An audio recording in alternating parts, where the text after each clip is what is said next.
யாரு?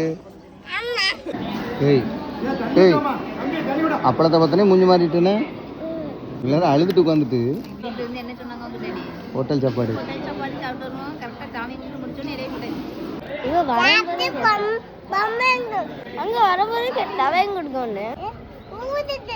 நீ வாங்கிட்டு என் காதுக்குள்ள பொய்ன்னு ஊதிட்டு போயிடுவா.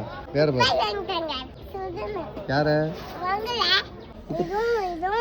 பிச்சு போடும் ஏதாவது ஒண்ணு. சரி காசு கொடுத்துட்டு வா, காசு கொடுத்துட்டு வா.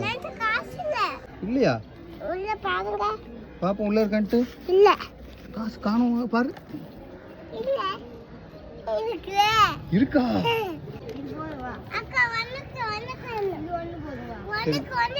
தெரியுது உள்ளுக்குள்ள வேணும்னு தெரியுது. என்ன வேணும்? சரி வாங்க. கோழி இங்கே இவ்வளவு நேரம் அந்த துப்பாக்கி தானே கையில வச்சுட்டு கேட்டிருந்தது வேணுமா வேணுமான்னு. அது ஏற்றா அம்மாக்குங்க.